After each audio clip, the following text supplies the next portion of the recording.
Okay, everybody, this is my final little part 3 mini series that I've been doing on the brain, which is leading into a big live that I'm doing about studying effectively and really surviving, thriving, getting the most out of your first year of anesthesia school and beyond. But I wanted to kind of get some of these principles set up. So if you haven't seen the other two, they are on my page. Check them out. But this is the final one before the big stuff is coming. So I'm doing a lot of research on, and this is my shirt, guys. This is Hope.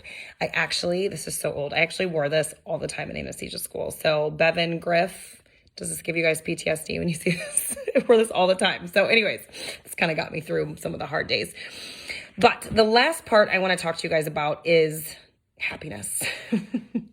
And let me just be clear. I am not like a super just walk around sunshiny person. And you don't have to be. So don't think that as I kind of dive into this topic.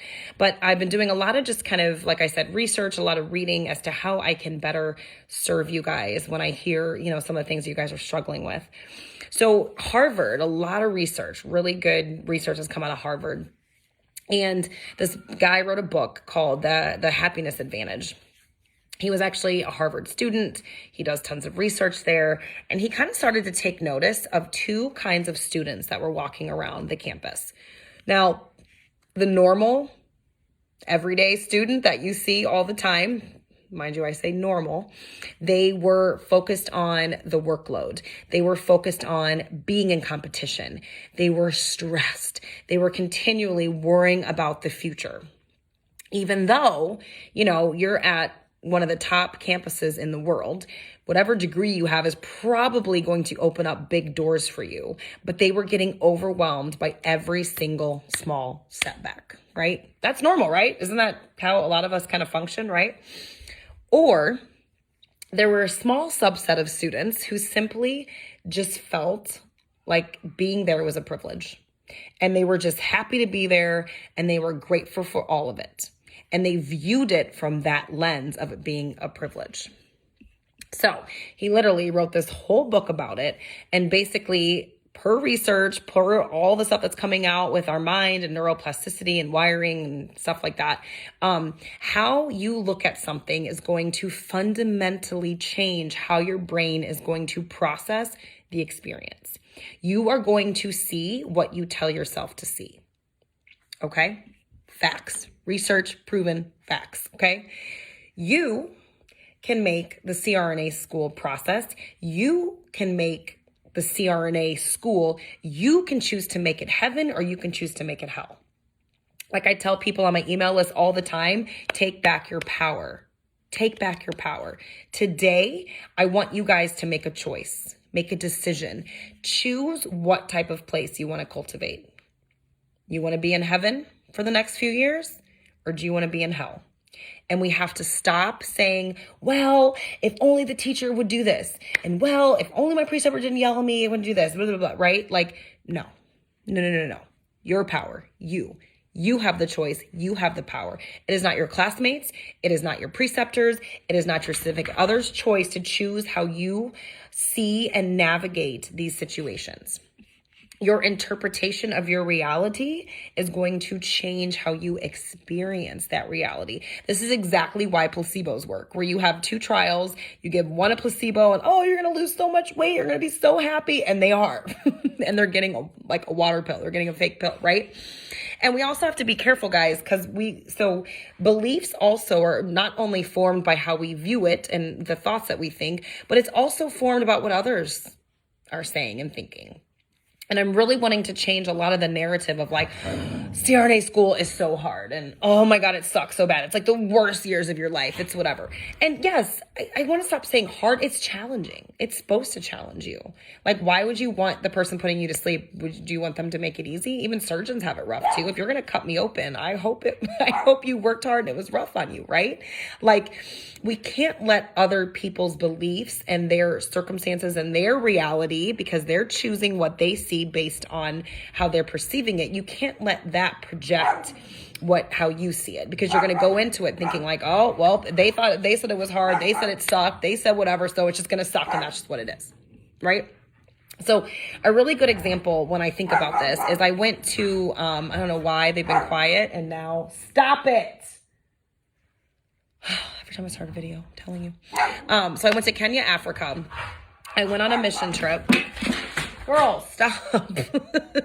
Just a piece of paper.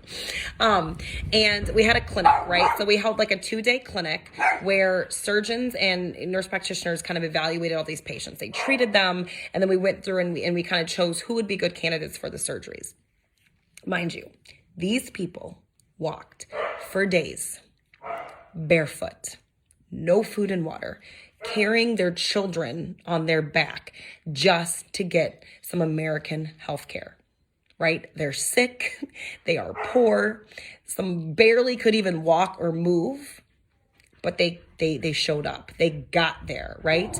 And guess what? They waited patiently, they thanked us, they even clapped for us in the morning because they were not looking at their problems and what they had to do to get to us. They were just grateful for the opportunity that they had to be potentially healed. So I challenge you, isn't it time to just fight this easy, natural, gravitational pull of normal, which is stress out of every little thing, being overwhelmed? Well, they said this, so I'm going to think that too.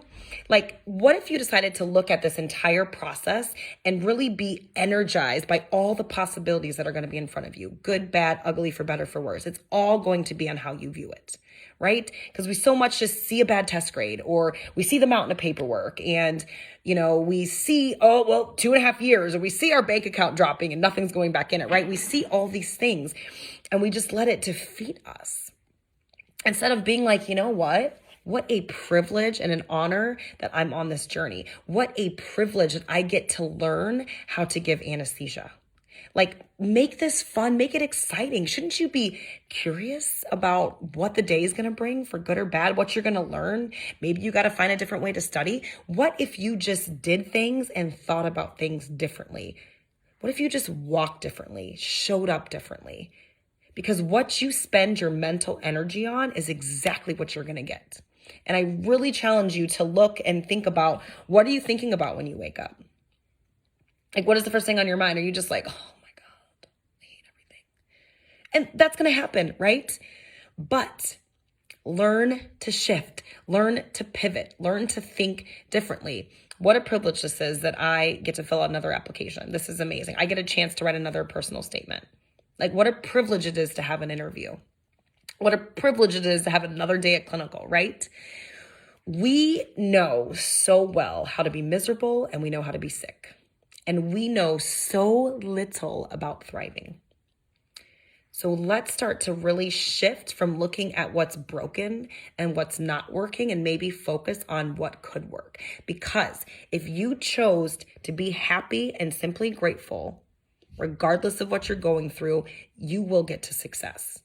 If you are miserable and sick and upset and overwhelmed and succumbing to the gravitational pull of what everyone else is doing and the normal, how is that going to get you to success? Because when you get over here to success, why are you going to be any different? You are actually physically wired to perform at your best when you are happy. Scientific evidence, point blank, period. And I'm not talking about sunshines and rainbows and smiles and that, but if you just genuinely were okay with where you were at, knowing that it's all for a reason, knowing that if you would just tweak your perspective a little bit, just a little bit, maybe things would work out a little bit better and more in your favor. So, big picture thing here. I've come up with 5 things, all right? I'm not going to tell them to you now, but I've got 5 things. I've got a process that I'm going to talk about in my new live, and it's going to be all about all the things that you can pull together and start doing to cultivate an experience that you love, that you can enjoy, that is worth it, and learn to, have sustainable mindsets so you can get up amidst the setbacks and keep on going. That's what I really want to kind of shift and focus you guys on, okay? All right. Have an awesome freaking day. I really hope this was helpful. Send me a comment or a message if any of this spoke to you. And guys, we are like going deep. We are going there. I've got so much fun stuff coming down the pipe because I do want you guys to truly, truly thrive in the midst of this messy anesthesia life, right? All right. Talk to you guys soon.